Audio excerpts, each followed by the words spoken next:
Yo, you guys, this is Blacklist of the Abyss, and you're watching my review for Beelzebub, chapter 233. And this is a really simple chapter.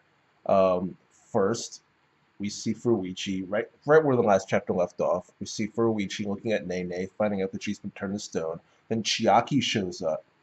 Apparently, she was looking for Kuneta, but she finds Furuichi, realizes, oh, him and Oga are back. So she grabs him and runs, and she's gonna take them somewhere, probably take him somewhere, probably the school. But this black mist stuff comes out of nowhere, and she protects him from it, pushing him out the way. According to her, if you breathe it in, that's how you get turned to stone.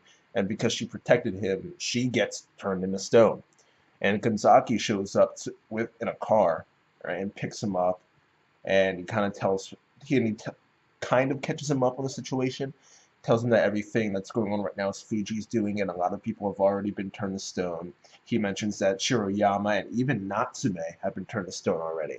Right? Natsume is like one of the strongest guys in the school. Right? He never really does anything, but apparently he's one of the strongest guys in the school. Which we've seen this, we have seen it a few times, how he's just surprisingly strong. Like sometimes he does things that even Kanzaki can't do. Like someone will beat Kanzaki, then they'll go and fight Natsume and he'll just block their punch without even trying. And like you're thinking like, whoa, how could we never see this guy in an actual fight? But that's really off topic. Yeah, so Kanzaki catches Furuichi up in the situation, says that everyone's hiding out in the school and all that. No one really knows what's going on right now. They're all kind of, they just don't know what's going on. And there's no other way to explain it, but some guy cuts the car in half.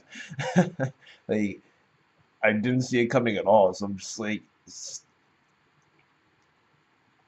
some guy cut the car in half.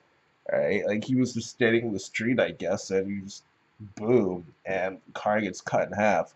And when Furuichi goes over to Kanzaki and the driver, they're both turned to stone too. And so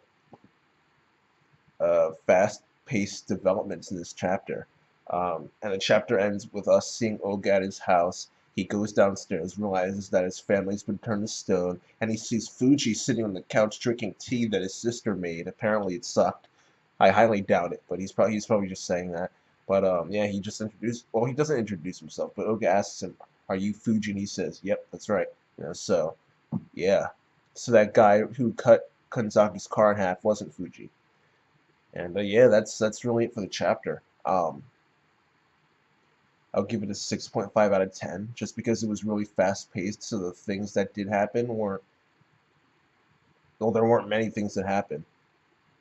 Chiaki, Kanzaki, and his driver got turned to stone, and Fuji showed up at Oga's house. That's literally it. I mean, we we heard about Shuri. We heard that the stuff that Kanzaki told Furuichi, in all seriousness, is stuff we could have figured out on our own, with the exception of Shiroyama and Natsume specifically having been turned to stone. So, yeah.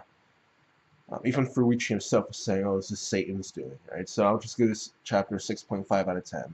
But that's it. Really simple, really quick chapter. Rate, comment, subscribe, and I'll see you guys next time.